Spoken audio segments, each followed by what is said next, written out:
מוטי שוחט, שלום לכם. בוקר טוב. ישנן בדיקות שגרתיות שנשים עוברות במהלך תקופת ההיריון. בדיקת מי השפיר הייתה בעבר נחלתם של מקרים מסוימים ומורכבים בלבד. כיום היא מאוד פופולרית וכמעט דבר שבשגרה עבור רוב הנשים בהיריון. על הבדיקה ומשמעותה ירחיב פרופסור ירון צלאל, רופא בכיר ביחידת האולטרסאונד במרכז הרפואי שיבא. פרופסור צלאל, מהי בדיקת ניכור מי שפיר? ניכור מי שפיר כשמה כן היא. אנחנו בודקים בעזרת דיקור, כלומר הכנסת מחט לתוך שק מי השפיר, שבו נמצא העובר.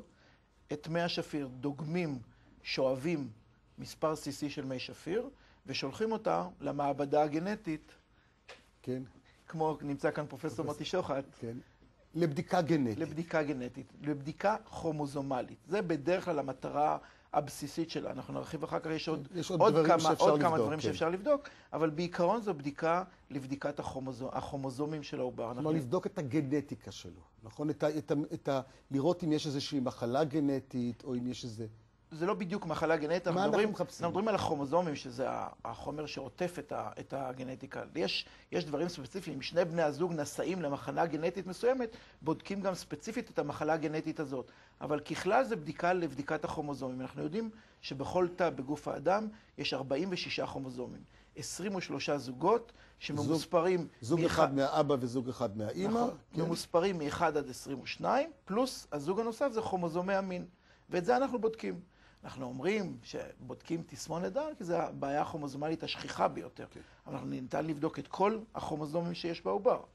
מה המטרה של הבדיקה חוץ מזה? האם המטרה היא רק להרגיע? האם יש רק במשפחה איזו מחלה, בודקים אותה? או היום אנחנו עושים אותה כבדיקה כמעט במרכאות שגרתית, או בדיקה שגרתית אחרי גיל 40 נדמה לי, תקן אותי, או 38, או משהו כזה? על פי משרד הבריאות זה גיל 35. זה האינדיקציה הראשונית. אבל היום האינדיקציה יותר מורכבת מגיל האישה פלוס בדיקות הסקר.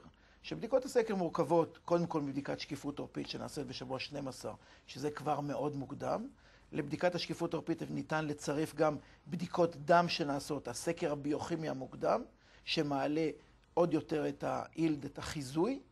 יש גם את סקירת המערכות המוקדמת שבה אנחנו בודקים גם מומים מבניים וגם עוד סמנים באולטרסאונד לבעיות כרומוזומליות. ואחר כך יש לנו את בדיקת החלבון העוברי. כל הבדיקות הללו זה בדיקות שהן סטטיסטיות, או בדיקות שמטרתן להעלות או להוריד את הסיכון לבעיה כרומוזומלית. ואם באחת הבדיקות הללו נמצאה עליית הסיכון לבעיה כרומוזומלית, זו אינדיקציה לבדיקת מי שפיר. יש לי שאלה כפולה. שאלה אחת, אולי אפשר לוותר על כל הבדיקות האלה ולעשות רק מי שפיר, או בדיקה שנייה, אם כל הבדיקות האלה תקינות, למה לעשות מי שפיר? שאלה טובה. קודם כל, אתה לא עושה את הבדיקה הזאת כרוטינה, כי בכל זאת יש סיכון בצידה. יש סיכון להפלה, במקרים מאוד מאוד מאוד נדירים, גם יש אפילו סיכון לחיי האישה.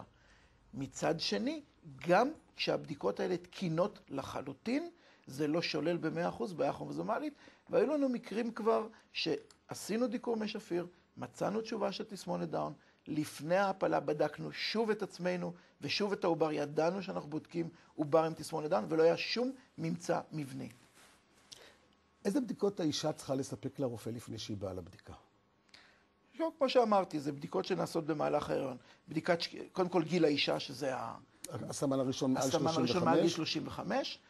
אבל היום גם יש הרבה נשים שעושות מרצונן לפני גיל 35, שזאת האינדיקציה השנייה. האינדיקציה השלישית זה אם אחת מהבדיקות איננה תקינה.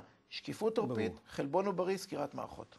איך הבדיקה הזאת נעשית בתכלס, בשטח? בואו נראה אולי איזה תמונה. יש לנו תרשים כאן. כן. הבדיקה, אנחנו ביד אחת מחזיקים את מטמר האולטרסאונד. כמו שאתם רואים, את היד של הרופא מחזיקה את מטמר האולטרסאונד. ביד שנייה הוא מחזיק את המחט. הכחול שבמציאות זה צהבהב, מי שפיר צהבהבים, הכחול זה מי השפיר. אנחנו, בגלל שאנחנו מחזיקים את האולטרסאונד ביד אחת, אנחנו יודעים היכן ממוקם העובר, היכן ממוקמת השיליה, וביד השנייה אנחנו מחדירים את המחט ודוקרים את מי השפיר בלי לדקור את העובר, את חבל הטבור, את השיליה. כלומר, פה אני רוצה לחזור על מה שאמרת, כדי להרגיע את כל האנשים המודאגות. ברגע שעושים את הבדיקה בצורה הטכנית הנכונה, אי אפשר לפגוע לא בשיליה, לא בראש של התינוק, לא בבטן של התינוק, ואפילו לא בישבן שלו. נכון מאוד. אוקיי, מטפל. נכון. תודה רבה לפרופסור ירון צלאל.